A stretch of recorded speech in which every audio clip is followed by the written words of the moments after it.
I'm a Christian missionary serving in Thailand, but I also have a lot of doubts about my faith, so this is the gospel for the doubter. If you've been Christian long enough, you ever feel like you're no longer a Christian because of that one addiction, that one sin, that one doubt you just can't seem to kick? Well, in John 21, some of the disciples felt this way too. You see, on the surface, John 21 actually seems to be a story about great faith. Peter and some of the disciples go fishing, they can't seem to catch anything, and then Jesus shows up, who the disciples can't recognize at this point. And he's like, yo, throw that net out one more time. The disciples are like, all right, might as well. They do so, and they catch so much fish. And at this point, the disciples are like, yo, I know that guy, that's Jesus. These disciples kind of blindly trust this dude, and the lesson here could be to blindly trust people until one of them ends up being Jesus or a Nigerian prince who wants your money. But that's not that great of a message, because then you'll end up getting scammed or meeting Jesus. Anyways, you might be wondering where the doubt in this passage is. And to answer that, we gotta go to passages like Luke chapter 5. You see, Luke chapter 5 is when Jesus calls the first disciples, and it's a very similar story to John 21. Jesus tells Peter to throw out his net one more time. Peter does so, and he catches a whole bunch of fish. In fact, the miracles are so similar, it's almost like Jesus purposely did the same miracle in John.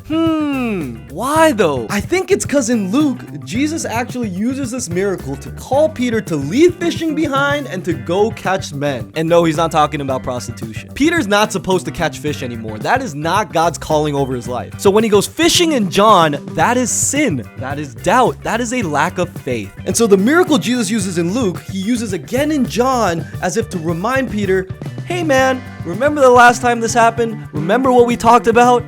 Why are you back doing this thing you shouldn't be doing? And if we stop there, we already have enough to be like, okay, Jesus forgives doubters. But if we look at the lead up to John 21, we see that Jesus forgives the biggest doubters. You see, at this point in John, Jesus had already been crucified. And if Peter went fishing right after the crucifixion, I wouldn't blame him. His leader is dead. What are you supposed to do? Just go back and live your life. But that's not when any of this happens, right? This fishing story happens after Jesus' resurrection. And not just after his resurrection, but after he has already shown himself in a resurrected body twice to Peter. Peter has seen the resurrected Jesus, a man who has somehow defeated death and done some crazy things, and his great response of faith is to go back and do the thing he shouldn't be doing. In a situation where he should have the most faith, he shows unbelievable doubt. Now, Jesus could be mad here. He could be angry. He could be disappointed, but that's not what he does, right? He instead goes and meets Peter while he's still fishing. He goes after the doubter, the backslider, the addict. He goes after you and me. That's the gospel for the doubter.